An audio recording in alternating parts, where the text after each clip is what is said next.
ఈరోజు ప్రశ్న: ఉసిరికాయతో కనకధార స్తోత్రం పూజ ఏ విధంగా చేయాలి?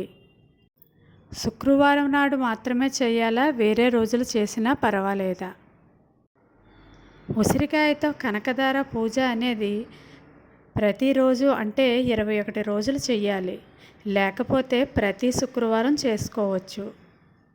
21 డేస్ చేద్దాం అనుకున్న వాళ్ళు రేపు గురు పుష్య యోగం కాబట్టి రేపు మొదలు పెడితే అఖండ ఫలితం కలుగుతుంది. అష్టలక్ష్ముల అనుగ్రహం కలిగి మీ దరిద్రం పోయి అష్ట ఐశ్వర్యాలతో తొలతూగుతారు. అయితే ఉసిరికాయతో కనకధార స్తోత్రం ఎలా చదవాలో, వాటికి కావలసిన సామాన్ ఏంటో చెబుతాను. కనకధార స్తోత్రానికి పెద్దగా సామాన్ అవసరం లేదు. కనకధార స్తోత్రంలో 21 శ్లోకాలు ఉంటాయి కాబట్టి 21 ఉసిరికాయలు కావాలి. దానితో ఒక ఇత్తడి పళ్ళెం, ఒక పసుపు గుడ్డ కావాలి. నైవేద్యానికి పెద్దగా కంగారు పడనవసరం లేదు. బెల్లం ముక్క ఉన్నా, పళ్ళున్నా ఏ ఉన్నా పెట్టవచ్చు. రేపైతే తెల్లవారుజామున 5:40కి గురు పుష్యయోగం మొదలవుతుంది కాబట్టి ఆ టైంలో మొదలు పెడితే చాలా మంచిది. ఒక పళ్ళెం తీసుకొని ఆ పళ్ళెంలో ఒక పసుపు వస్త్రాన్ని పరవాలి. అందులో శుభ్రం చేసిన 21 ఉసిరికాయలు వేయాలి. ముందుగా దీపం కుందులో 2 ఒత్తులు వేసి ఆవు నెయ్యి వేసి దీపాన్ని వెలిగించాలి. తరువాత అమ్మవారికి నువ్వు ఎందుకు ఈ పూజ చేస్తున్నావో నీ కష్టాన్ని తెలియజేయాలి. మొదట ఒక ఉసిరికాయ చేత్తో తీసుకొని మొదటి శ్లోకాన్ని చదవాలి. మొదటి శ్లోకం చదివిన తరువాత ఇదం ఫలం సమర్పయామి అని చెప్పి ఆ ప్లేట్లో పెట్టి గంధం, పసుపు, కుంకుమ పెట్టాలి.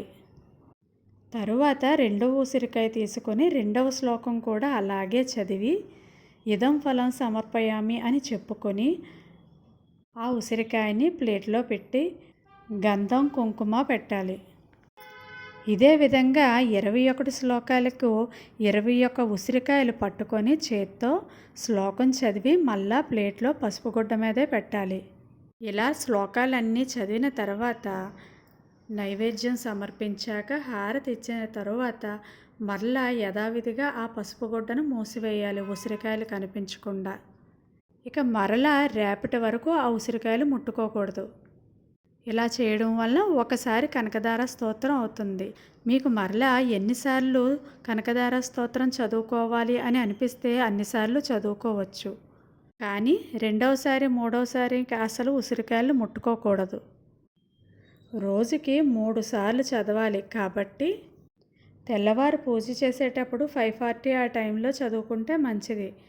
ఇక మధ్యాహ్నం 12 నుండి 1 గంట సమయంలో కనకధార స్తోత్రం కూర్చొని చదువుకోవచ్చు.